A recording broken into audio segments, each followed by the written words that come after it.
사랑하는 성도 여러분, 오늘 우리는 많은 이들이 궁금해하지만 때로는 두려움 때문에 쉽게 입에 올리지 못하는 주제에 대해 이야기 나누고자 합니다.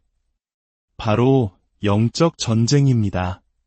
사도 바울의 서신을 통해 우리는 오늘날 우리 문화와 심지어 교회 안에까지 스며들고 있는 오컬트, 악한 영, 마술, 그리고 각종 뉴에이지 사상들에 대해 무엇을 배울 수 있을까요?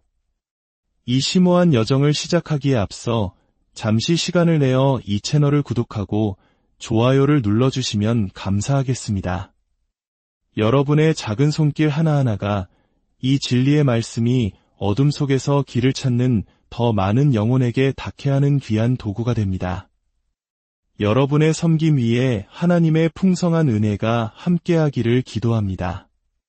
오늘 우리는 저명한 신약학자 클린트 아놀드 박사님의 깊이 있는 통찰을 바탕으로 어둠의 권세에 대한 성경적 이해를 탐구해 볼 것입니다. 많은 사람들이 궁금해합니다.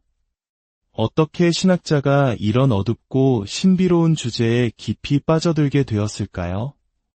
아놀드 박사님의 여정은 단순히 학문적 호기심에서 시작되지 않았습니다.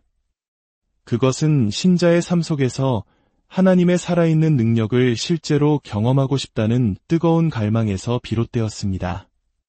어떻게 하면 우리가 하나님을 기쁘시게 하는 삶을 살 수 있도록 우리 삶을 변화시키는 그분의 능력을 체험할 수 있을까? 이 질문이 그의 연구의 출발점이었습니다. 그는 바울 서신에 나타난 능력이라는 주제에 집중했습니다. 통계적으로 볼 때 에베소서와 골로새서에는 다른 어떤 서신보다 능력과 관련된 용어들이 압도적으로 많이 등장합니다. 왜일까요? 그 답은 오래 걸리지 않아 명확해졌습니다. 이 두 서신에는 정사, 권세, 능력, 주관 등 어둠의 영적 세력들을 지칭하는 표현들이 가득했기 때문입니다. 즉, 바울이 하나님의 능력을 그토록 강조한 이유는 바로 성도들이 맞서 싸워야 할 악의 권세가 실제했기 때문입니다. 하지만 그의 배움은 책상 위에서만 이루어지지 않았습니다. 스코틀랜드의 한 교회에서 겪었던 실제 경험은 그의 이해를 완전히 새로운 차원으로 이끌었습니다. 한 성도가 극심한 악령의 고통을 겪고 있었고 바로 그때 케냐에서 온 한 형제님이 영적으로 이 문제에 어떻게 대응해야 하는지를 가르쳐 주었습니다. 흥미롭게도 그 케냐 형제님의 어머니는 마을의 무당, 즉 주술사였습니다. 그가 예수님을 믿게 되었을 때 어머니는 그를 죽이려 했고 그는 목숨을 걸고 집에서 도망쳐야만 했습니다. 그러나 하나님의 놀라운 주권과 자비 속에서 그의 어머니를 포함한 온 가족이 그리스도의 제자가 되는 기적이 일어났습니다. 이 경험을 통해 아놀드 박사님은 중요한 사실을 깨달았습니다. 성경 말씀을 연구하는 것만큼이나 애니미즘 문화권처럼 영적 실제를 일상으로 경험하며 살아온 사람들의 지혜를 배우는 것이 중요하다는 것이었습니다. 어떤 분들은 이렇게 생각할지도 모릅니다. 나는 그런 특별한 경험을 해본 적이 없는데 이 주제가 나와 무슨 상관이 있을까? 사실 우리가 생각하는 것보다 훨씬 많은 사람들이 영적 공격을 경험합니다. 특히 악몽이나 가위 눌림과 같은 밤의 공포를 통해 직접적인 공격을 경험한 이들이 많지만 이를 터놓고 말하기를 부끄러워하거나 비과학적이라는 시선이 두려워 침묵하는 경우가 대부분입니다. 그러나 더 중요한 점이 있습니다. 사탄이 일하는 방식은 항상 그렇게 드러나고 극적이지만은 않다는 것입니다. 오히려 사탄의 가장 교묘하고 강력한 무기는 바로 사상과 이념입니다. 그는 사람들을 진리에서 멀어지게 하는 거짓 가르침과 이념을 만들어내는데 자신의 지문을 남깁니다. 초대교회 교부들은 악한 영이 거짓 교사들에게 영감을 불어넣어 교회를 혼란시키는 것을 가장 경계했습니다. 요한복음 8장에서 예수님은 사탄을 거짓의 아비요 살인한 자라고 묘사하셨습니다. 그의 본질은 속임수입니다. 우리가 인식조차 못하는 사이 진리를 아주 미세하게 비틀어 우리를 설득하는 것, 이것이야말로 진리의 영역에서 벌어지는 치열한 영적 전쟁입니다. 따라서 우리는 모두 어떤 형태로든 이 전쟁의 영향을 받고 있는 것입니다. 특히 오늘날 우리 사회와 교회를 보십시오. 코로나 시대를 거치면서 수많은 이념과 생각들이 교회를 갈기갈기 찢어놓고 있습니다. 극심한 분열과 갈등이 끊이지 않습니다.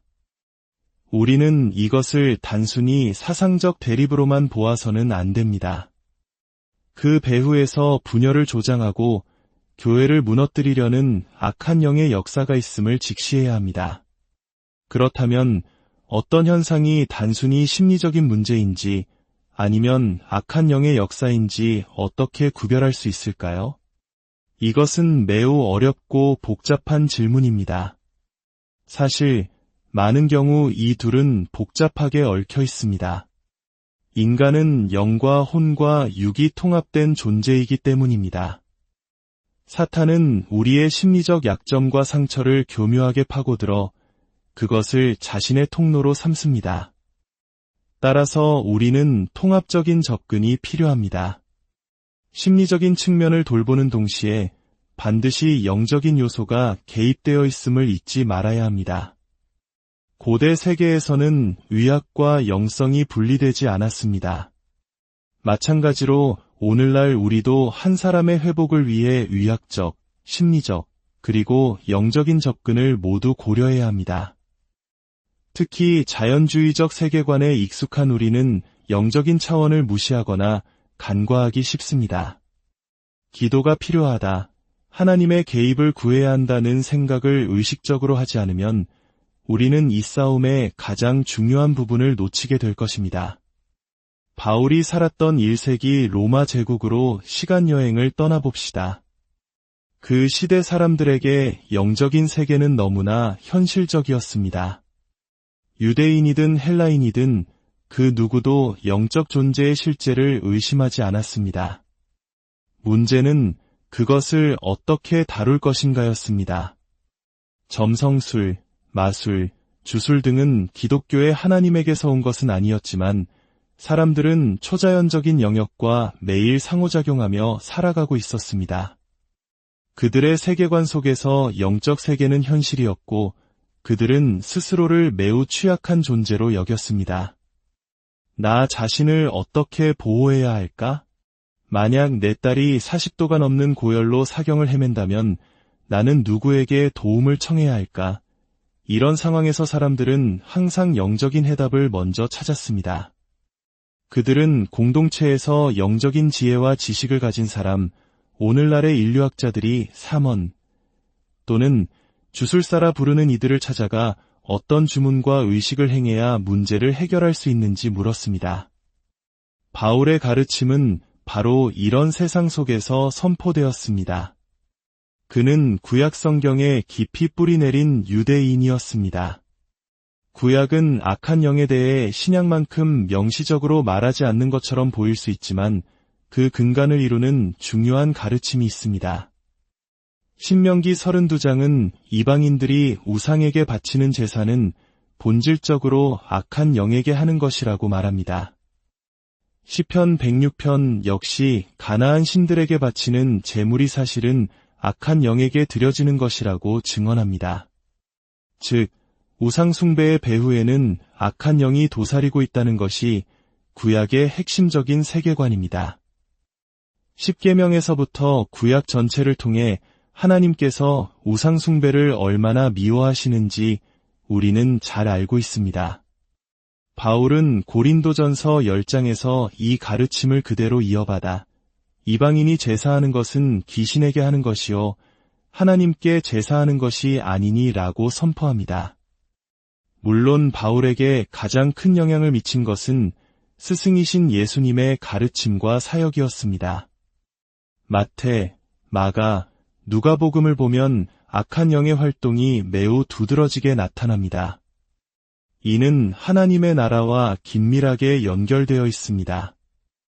하나님의 나라는 사탄이 지배하는 악한 영의 영역과 정면으로 대치됩니다. 예수님께서 공생애를 시작하시며 가버나움 회당에서 말씀을 전하실 때 악한 영들린 사람이 소리를 지르며 그의 사역을 방해합니다. 예수님께서는 그를 꾸짖어 내쫓으십니다. 이 사건 직전에 예수님께서 선포하신 메시지가 무엇이었습니까? 때가 찼고 하나님의 나라가 가까이 왔으니 회개하고 복음을 믿으라. 예수님께서는 이렇게 가르치셨습니다. 내가 만일 하나님의 성령을 힘입어 귀신을 쫓아내는 것이면 하나님의 나라가 이미 너희에게 임하였느니라. 즉 예수님의 오심과 함께 하나님의 나라가 영적으로 임했으며 그 나라의 임재는 악한 영들을 제압하고 쫓아내는 하나님의 압도적인 능력을 통해 증명되었습니다. 바울은 이 가르침을 이어받아 회심을 흑암의 권세에서 건져내사 그의 사랑의 아들의 나라로 옮기셨다고 정의합니다. 그렇다면 가장 많은 성도들이 두려워하는 질문에 답해봅시다. 그리스도인이 악한 영에게 사로잡힐 수 있는가? 즉, 귀신 들림이 가능한가? 이 질문에 답하기 위해 우리는 먼저 소유라는 단어의 의미를 명확히 해야 합니다. 놀랍게도 복음서 원문인 헬라어에는 소유하다라는 단어가 단 한 번도 나오지 않습니다. 우리말 성경에 귀신 들렸다고 번역된 부분은 헬라어로는 악한 영에 의해 고통받다, 괴롭힘을 당하다, 억압받다라는 의미를 가진 한 단어입니다. 본문 어디에도 소유권의 개념은 없습니다.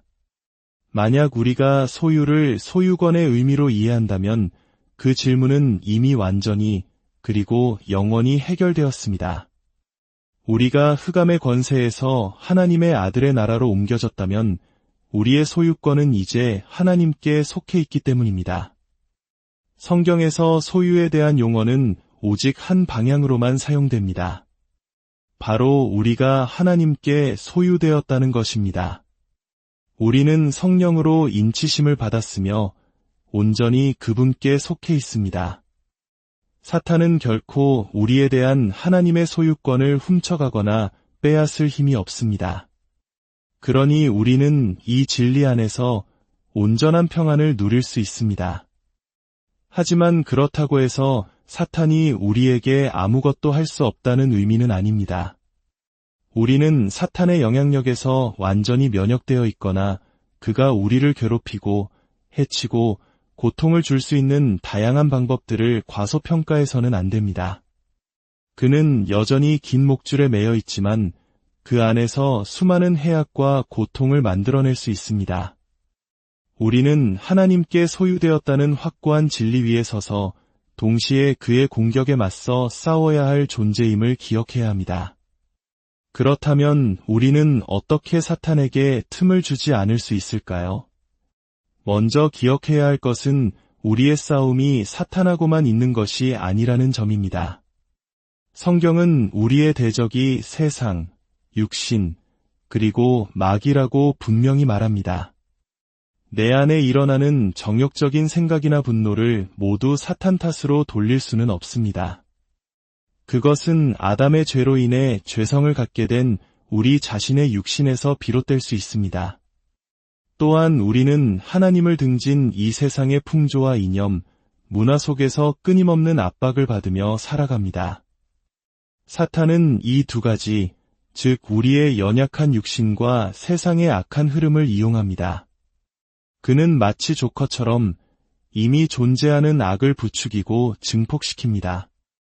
에베소서 4장은 분을 내어도 죄를 짓지 말며 해가 지도록 분을 품지 말고 마귀에게 틈을 주지 말라고 경고합니다. 분노 자체는 상처나 학대와 같은 외부 요인에서 비롯될 수 있습니다. 그러나 그 분노를 오랫동안 품고 해결하지 않을 때 사탄은 그 틈을 비집고 들어와 그것을 이용합니다. 마치 작은 불씨에 휘발유를 붓는 것과 같습니다. 작은 불씨 자체도 다루어야 할 문제이지만 사탄이 거기에 휘발유를 부으면 걷잡을 수 없는 화염이 되어 모든 것을 태워버립니다. 그는 우리가 다루지 않고 방치해둔 죄의 연기나 작은 불씨를 찾고 있습니다.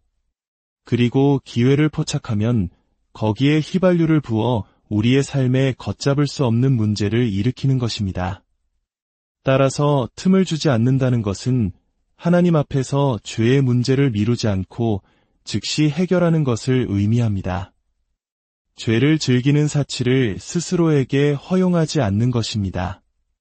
죄의 패턴을 반복할 때 우리는 사탄에게 합법적인 발판을 내어주는 것이나 다름없습니다. 교회 안의 분열, 잘못된 교리, 도덕적인 죄, 용서하지 않는 마음, 이 모든 것이 사탄이 비집고 들어올 수 있는 틈이 됩니다. 이제 이 모든 논의의 정점이자 우리의 유일한 희망에 대해 이야기합시다. 이 모든 어둠의 권세에 맞설 우리의 힘은 어디에서 오는가?